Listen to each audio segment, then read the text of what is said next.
नमस्कार दोस्तों Mecca Medina में यह खबर हमें आए दिन सुनने को मिलती रहती है कि भगवान शंकर को मक्का मदीना में कैद करके रखा गया है। अब इस खबर को सुनकर लोगों के दिल के अंदर यह सवाल उठता है कि क्या वाकई में ऐसा है, और अगर ऐसा नहीं है तो फिर क्यों यहाँ पर मुसलमानों की लंबी चौड़ी भीड़ देखने को मिलती है, लेकिन किसी हिंदू को मक्का मदीना के अंदर देखने तक की भी इजाजत नहीं है। क्यों कोई हिंदू मक्का मदीना में इंटर नहीं कर सकता? दोस्तों, ये कुछ सवाल हैं जो कभी ना कभी आपके हमारे हर किसी के दिमाग में जरूर आए होंगे, पर चिंता मत करिए, आज हम आपको जवाब देंगे और ये भी बताएंगे कि मक्का मदीना और भगवान शिव का कनेक्शन क्या है और क्यों ये बात बार बार आती है। आप हमें कमेंट करके जरूर बताइएगा। ये खबर आपने कभी ना कभी सोशल मीडिया पर देखी या सुनी होगी।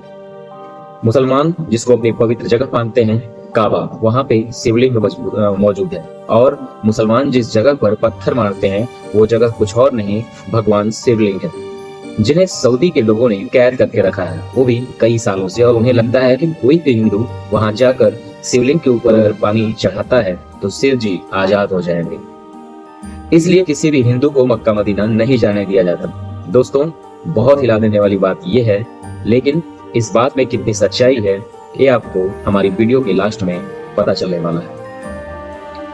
तो चलिए हम जान लेते हैं कि भगवान शिवा को कैद करने वाली बात क्या है और क्यों हर मुस्लिम उसे जन्नत की तरह पूजता है।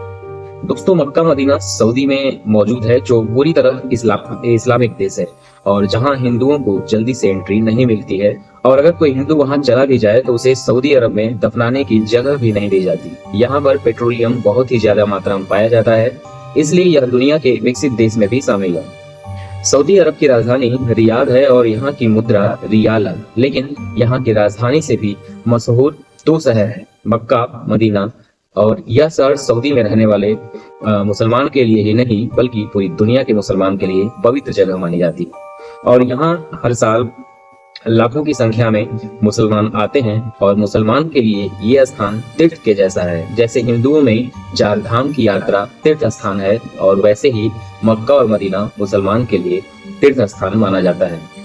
मान्यता यह है कि हज की यात्रा करने से अल्लाह के नेक बंदों में मुसलमान शामिल हो जाता है, और यही वजह है कि मुसलमान जिंदगी में कुछ करे या न करे, लेकिन एक बार जिंदगी में हज यात्रा करना उसका ख्वाब होता है।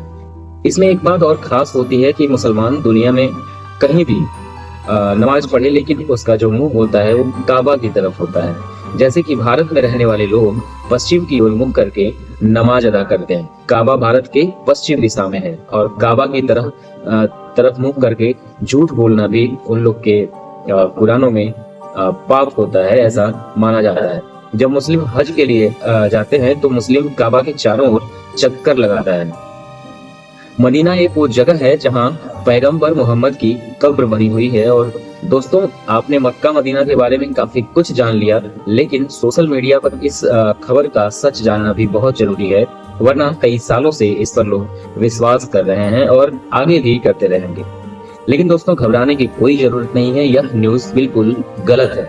वैसे भी अगर आप सच्चे हिंदू हैं तो आप यह मानते होंगे कि शिव जी विनाश करने वाले देवता हैं, और उन्हें कैद कर पाना इतना आसान भी नहीं है, ये पॉसिबल ही नहीं हो सकता। और यह भी कहा जाता है कि नॉर्मल लोगों ने शिव जी को कैद करके रखा हुआ है। यह तो वही बात होती है ना कि पृथ्वी गोल नहीं है बल्कि चपटी है। क्या आप इस बात पे भरोसा करते हो कि मक्का में सिर्फ हिंदू ही नहीं बल्कि दूसरे किसी भी धर्म के लोगों की एंट्री नहीं है? उनका मानना है कि जो मुसलमान होता है, दिल में अल्लाह के लिए इबादत करने की भावना जो होती है वो सच्ची होती है, और दूसरे के दिल के अंदर वैसी भावना नहीं हो सकती। बस यही कारण है कि मक्का मदीना में हिंदुओं को एंट्री नहीं मिलता है। और रही बात पिलर को पत्थर मारने की, तो मुसलमान उसे शैतान मानते हैं और अपने अंदर के शैतान को पत्थर वहां पे मारा जाता है। इस वजह से उस पिलर को पत्थर मारा जाता है कि वहां पे उसको अपने अंदर जो शैतानी चीजें हैं वो एक तरीके से उसका साइन है। इस वजह से जितने मुसलमान हैं उसे शैतान समझ के, अपने अंदर का शैतान समझ के उस पिलर को पत्थर मारते हैं। तो उम्मीद करता हूँ कि ये जानकारी आपको अच्छी लगी होगी, तो चैनल को सब्सक्राइब जरूर कर दीजिएगा और ज्यादा से ज्यादा शेयर करिएगा ताकि और लोग भी इसका फायदा ले सकें। मिलते हैं अपने अगले वीडियो में, तब तक के लिए जय हिंद।